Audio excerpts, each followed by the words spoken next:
the Razer Orochi V2 came out within the past couple weeks, and I've been testing a lot of small mice this week, and I have noticed a few things about the Razer Orochi V2 that I want to bring to you guys' attention before you decide to go ahead and purchase this mouse. So the Orochi V2 is Razer's take on an X-shaped mouse, and it is wireless. It does not take a rechargeable battery unless you get a rechargeable AA or AAA battery, and that can also vary the weight of the mouse as well. So if you go with the included lithium AA battery that is inside the box that comes with your mouse will probably weigh in somewhere between 72 to 73 grams by the time you put on your scale and you start using it, which is okay. But I did find that my performance with the mouse and my preference with the mouse was with a lithium AAA battery that brought the weight down to about 65 grams, and it did feel a little bit more balanced as well. The AA battery, it's okay, but it's not my preference when it comes to using the mouse. I would highly recommend just going ahead and buying a pack of AAA batteries. I think that you will like using your mouse a little bit better with that being said. The top shell of the Orochi V2 is removable, so you can pull that top shell off and obviously swap out the battery, and there is a storage compartment for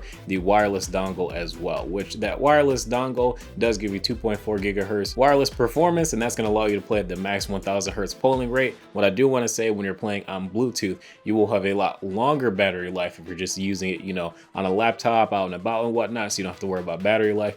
But your polling rate drops down to 125, so I do not recommend gaming on Bluetooth at all. The scroll wheel on this mouse is incredibly smooth and just moderately tactile. It's not squishy, I would call it, but it's not super tactile either. It's just pretty good, and it gives you enough feedback so that you don't really have to worry about like misclicking or anything like that. But it's not necessarily the best scroll wheel to press rapidly, so it's okay. It's not bad. I do prefer the scroll wheel on the Viper Ultimate just a little bit more than I do on the Orochi. The mouse clicks are mechanical, they are not optical. Obviously, I think they did this to really extend that battery life quite a bit, and I do think that the mouse clicks do sound good as well. They're good, nice and snappy and tactile, and the side buttons are also really crispy and tactile as well. Take a quick listen.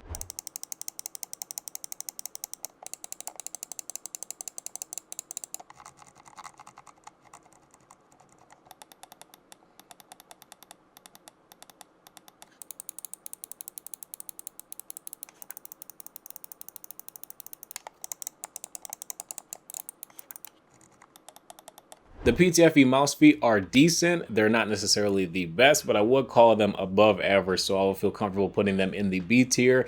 Can they definitely improve a little bit by having aftermarket mouse feet? Yes, so I would highly recommend, if you're going to main this mouse, go with some Core Pads or Tiger Arc 1s that I'll have linked in the description below from Lethal Gaming Gear, as I have ordered some for myself, and they should be here any day now, I think tomorrow. One of my favorite things about this mouse is actually the matte coating on this mouse. It feels very comfortable and extremely grippy. So I'm not really one to put lizard grips and like different kinds of like mouse grips, even the ones from Razer, on my mouse. It's just not really my thing, and I really do stress the fact that coatings matter quite a bit. And if it's not glossy, typically I do like it, but I will say that the coating on the Orochi V2 is pretty standout, and I like it quite a bit. Probably one of the best coatings I have felt on a mouse recently, and it's made it notable enough for me to mention it, because typically I don't, unless it's glossy. I just hate glossy coatings. Problem number one that I want to talk about with this mouse, it's not a G305 clone or a G Pro wired clone. It's really different. So from the sides of the mouse, we see that the Orochi caves in quite a bit more on the right side of the mouse where your thumb button is, and it's also a little bit shorter of a mouse too, so it doesn't give you the exact same feel as a G305 or G Pro wired, which is fine. I'm glad that Razer didn't just clone a shape and then start selling it as is, you know, something brand new and their own and whatnot. It's a unique shape, which does make it good and a little bit different from something else that's already existing on the market. But the second problem that I have with this mouse, I know this isn't like the best angle, but take a quick look at the sensor placement of the Orochi V2. You see how the sensor placement is just so much higher than it is on the G Pro wired. Basically, I was trying to figure out while I was playing with this mouse why my shot just seemed like it was off so much than what I'm typically used to. It's because the sensor placement is really high up, and if this was my only mouse, I could get used to it, but it's not, especially since this week I was testing a lot of other mice at the same time, obviously to make direct comparisons.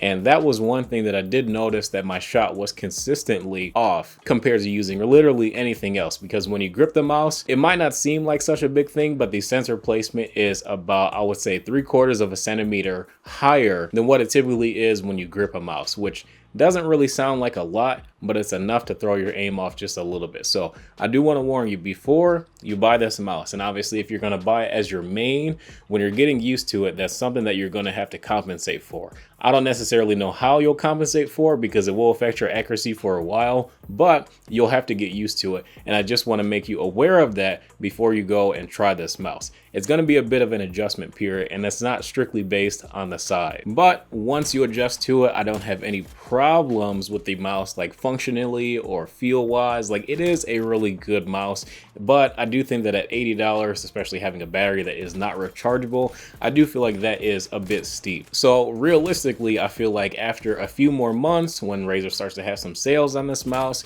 and it lands around that $60 price tag, I would think that that is a much more fair price for this mouse when you factor in the fact that you have to buy a pack of lithium AAA batteries to really make this mouse shine as much as possible, because that's the best configuration for it, in my opinion, around 65 grams with that AAA battery.